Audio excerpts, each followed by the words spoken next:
Hello दोस्तों, स्वागत है आपका स्टडी नाउ 6 चैनल पे। आशा है आप सभी ठीक होंगे। तो आज के क्लास में हम लोग हिंदी व्याकरण से संबंधित कुछ महत्वपूर्ण प्रश्नों को देखेंगे। सभी प्रश्न समास से संबंधित रहने वाले हैं, ध्यान दीजिएगा और अंत तक जुड़े रहिएगा। पहला प्रश्न है, दोपहर शब्द में कौन सा समास हो जाएगा? तो दोपहर शब्द में द्विगु समास हो जाएगा। दोपहर शब्द में द्विगु समास हो जाएगा। द्विगु समास का पहला पद संख्यावाचक विशेषण होता है तथा समस्त पद किसी समूह या समाहार का बोध कराता है। जैसे दोपहर शब्द में दो शब्द, जो इसका पहला शब्द है, यह एक संख्यावाचक शब्द का बोध करा रहा है। इसके अलावा जो समस्त पद है यानी दोपहर जो शब्द है, यह समूह या समाहार का बोध करा रहा है। जैसे दोपहर का समास वगैरह क्या हो जाएगा? दो पहरों का समूह। ठीक है, दो पहरों का समूह। अगला प्रश्न देखेंगे, निम्न में से कौन सा बहुव्रीहि समास का उदाहरण नहीं है? इनमें से कौन सा बहुव्रीहि समास का उदाहरण नहीं है? राजपुरुष बहुव्रीहि समास का उदाहरण नहीं है, यह तत्पुरुष समास का उदाहरण है। राजपुरुष तत्पुरुष समास का उदाहरण है। इसके अलावा यहाँ पे जो सभी है ये आपके बहुव्रीहि समास के उदाहरण हो जाएंगे। ठीक है,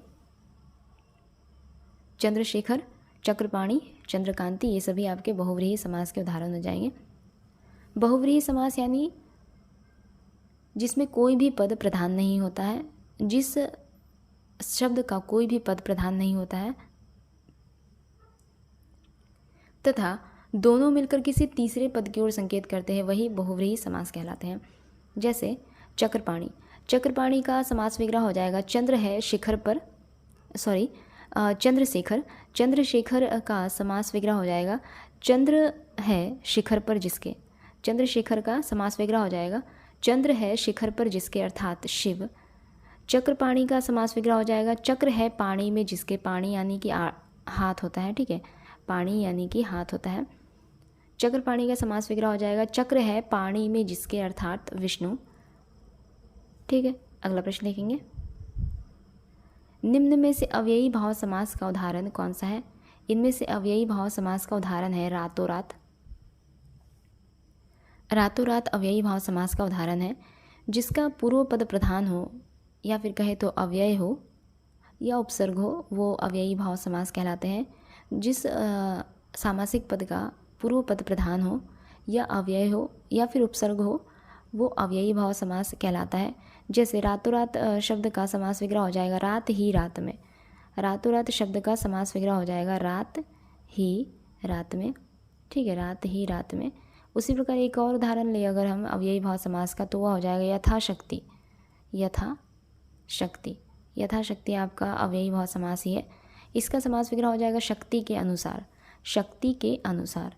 अगला प्रश्न देखते हैं, वीणापाणी शब्द में कौन सा समास है? वीणापाणी शब्द में कौन सा समास है?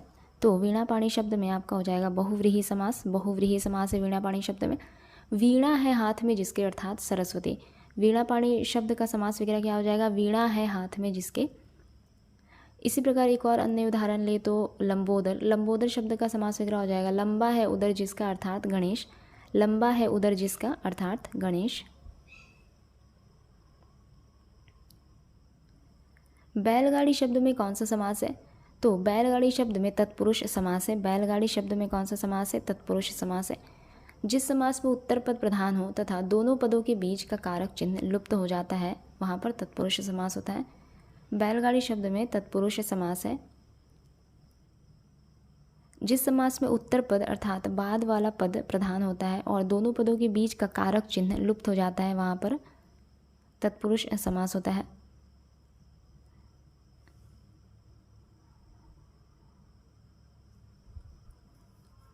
अगला प्रश्न देखेंगे,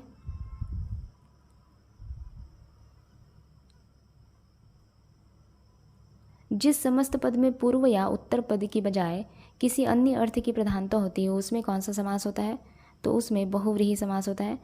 जिस समस्त पद में पूर्व या उत्तर पद के बजाय किसी अन्य पद की प्रधानता होती है, वहाँ पर बहुव्रीहि समास हो जाता है। जैसे नीलकंठ, नीला है कंठ जिसका, अर्थात भगवान शिव। अगला प्रश्न है, ऊट पटांग शब्द में कौन सा समास है? ऊट पटांग शब्द में कौन सा समास है? ऊट पटांग शब्द में कौन सा समास है? तो इसमें है तत्पुरुष समास। ऊट पटांग शब्द में तत्पुरुष समास है।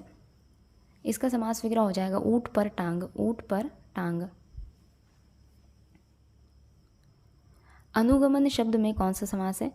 अनुगमन शब्द में अव्ययी भाव समास है। अनुगमन शब्द में अव्ययी भाव समास है। इसका समास विग्रह हो जाएगा गमन के पीछे गमन।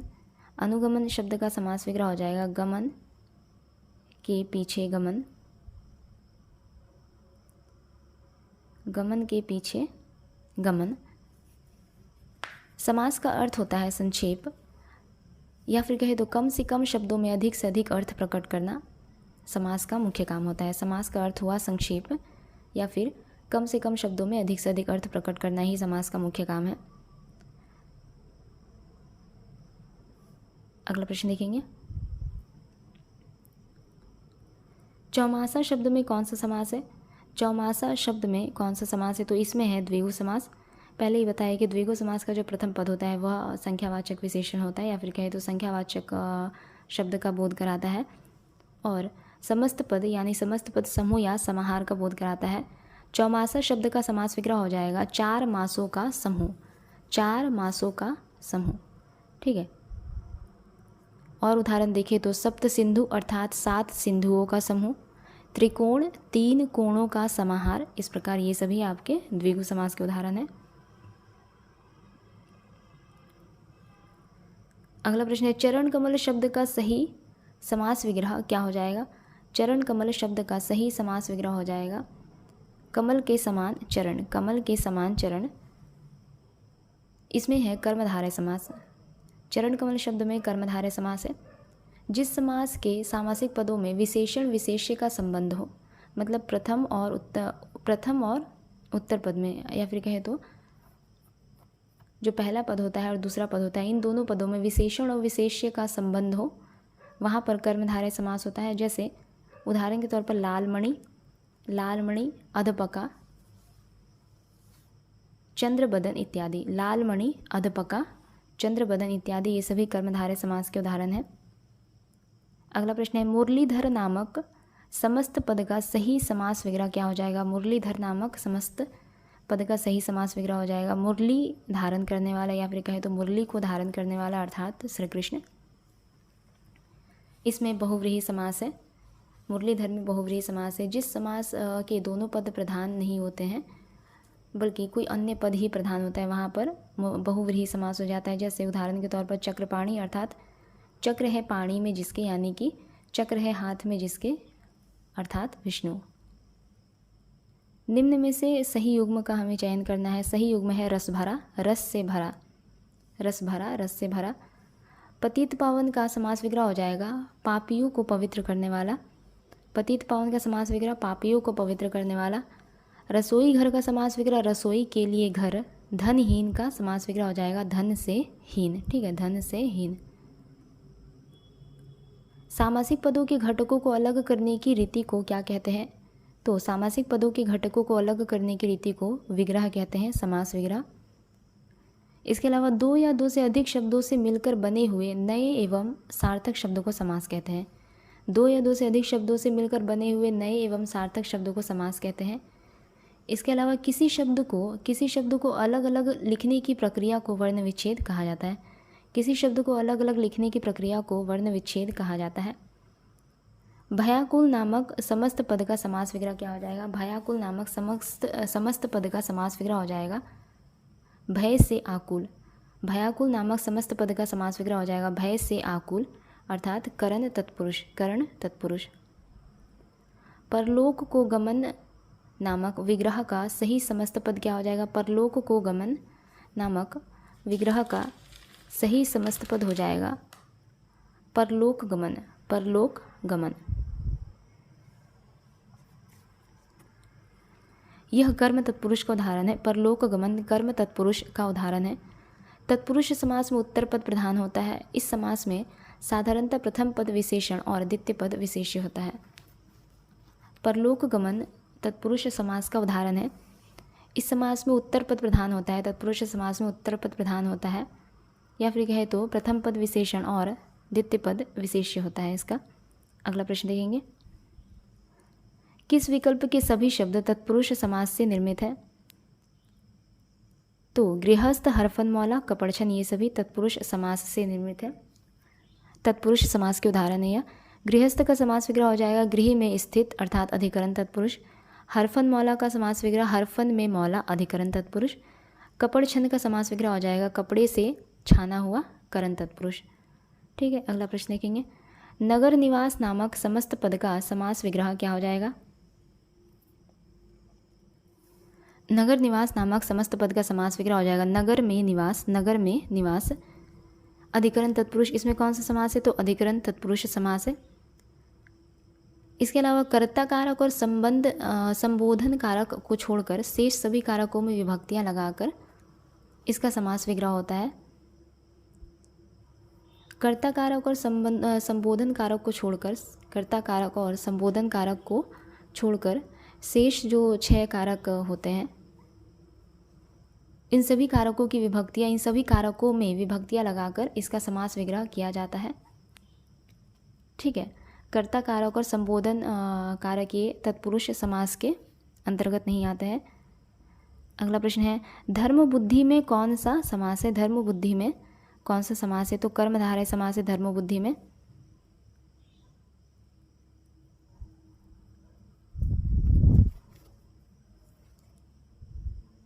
आगे देखते हैं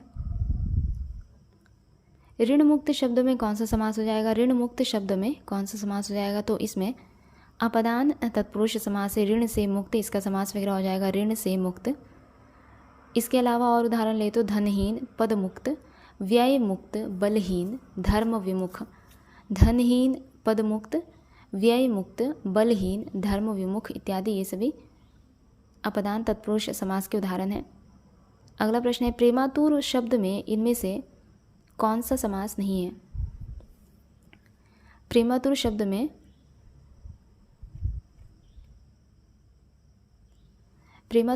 कौन सा समास होगा? यहाँ पे प्रेमातुर शब्द में कौन सा समास है? ठीक है, तो प्रेमातुर शब्द में तत्पुरुष समास है। प्रेमातुर का समास विग्रह हो जाएगा प्रेम से आतुर या फिर प्रेम के लिए आतुर। प्रेम से आतुर या फिर प्रेम के लिए आतुर। चंद्रमुख शब्द में कौन सा समास है? चंद्रमुख शब्द में कर्मधारय समास है। इसका समास विग्रह हो जाएगा चंद्र के समान मुख, चंद्र के समान मुख। कर्मधारय समास में जब पूर्व पद एवं उत्तर पद के मध्य विशेषण और विशेष्य या फिर उपमेय या फिर उपमान का संबंध हो। कर्मधारय समास का जो समस्त पद होता है, कर्मधारय समास के जो शब्द होते हैं उसमें पूर्व पद और उत्तर पद के मध्य विशेषण, विशेष्य या फिर उपमेय उपमान का संबंध होता है।